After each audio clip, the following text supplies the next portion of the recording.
Yeah, hi there. Nick Dutch back again. How's it going? Big thank you to those of you who watched my last two videos. I know it must seem like a bit of a coming out kind of thing. Obviously, I'm not gay, but coming out in a different way, sort of spiritually kind of thing. Trying to explain where my sort of theological points of view associated with weird stuff are, basically. And of course, these are just like strong hypotheses or beliefs, really. It's not like a hard and fast fact. So I still got questions, I still don't have answers. Alright? But I suppose what I want to do today is to discuss like, are your thoughts your own? I mean, if you think about it, if you've had dream telepathy experiences, that leads you to suppose that when you're in a weakened state because you're asleep, alright, or maybe you're unwell, maybe your thoughts are affected by other people. And vice versa. Maybe your thoughts aren't always your own. I mean, obviously, when you're in a good state of health, looking after your diet, nutrition, exercise, sleep, and all the rest of that kind of stuff, you're in a good state of health, haven't got any health problems, good dietary, digestive transition, and all the rest of that, no infections, then yeah, your thoughts are your own. Fine, not a problem. But what about when you go into meditation and you have like a different thought appearing in your mind's eye? Where does that come from?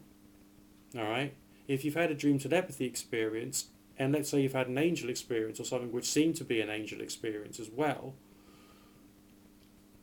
then it looks like maybe either other people's consciousness can affect you, and if there is some kind of external consciousness which might be conscience, it might not be conscience or conscious, but it has the ability to affect consciousness because of its nature and character, then maybe you got spirits outside of yourself which have the ability to insert a thought here or there.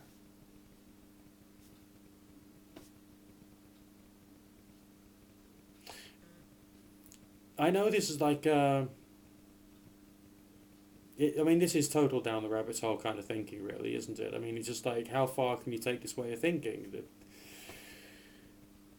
It reminds me of a time many years ago when I was actually a part of, I think it was the Pagan Federation. And there was this chap there who did a lot of pendulum dowsing, okay? Pendulum dowsing for spirit mediumship.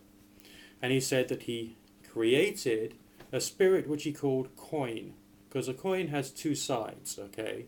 And the character of this spirit, so to speak, was a bit of a split brain, schizophrenic or schizoid, dual personality, kind of very nice and fluffy and good and well adjusted one day, and a complete nasty character the next day, kind of thing. Because the guy who was doing the divination was a bit screwed up, okay? But he was still doing it, and he wanted to have this as his little spirit pet.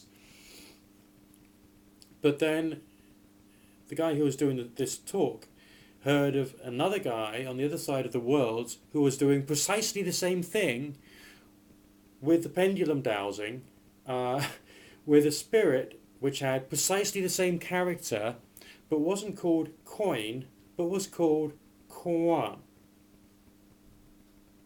And like the analogy that this guy gave was like, who is really pulling the strings? You might think, oh yeah, I've created the spirit and I'm calling it coin. But what if it isn't you who's created it? What if it's it which is going through you? I mean, these are still questions. There's no way we can have an answer, is there? I mean, there is no way we can have an answer to this. It's just like... then it like leads you on to even further thinking, like... what about those paranoid, psychotic, schizophrenic prisoners on death row who say the devil made me do it?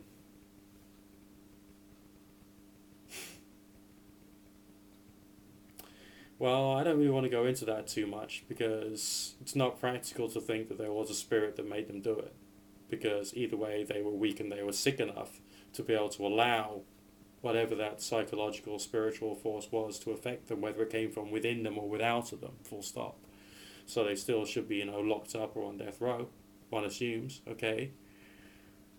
But maybe there's just more things that affect this world than we would like to think. Just maybe.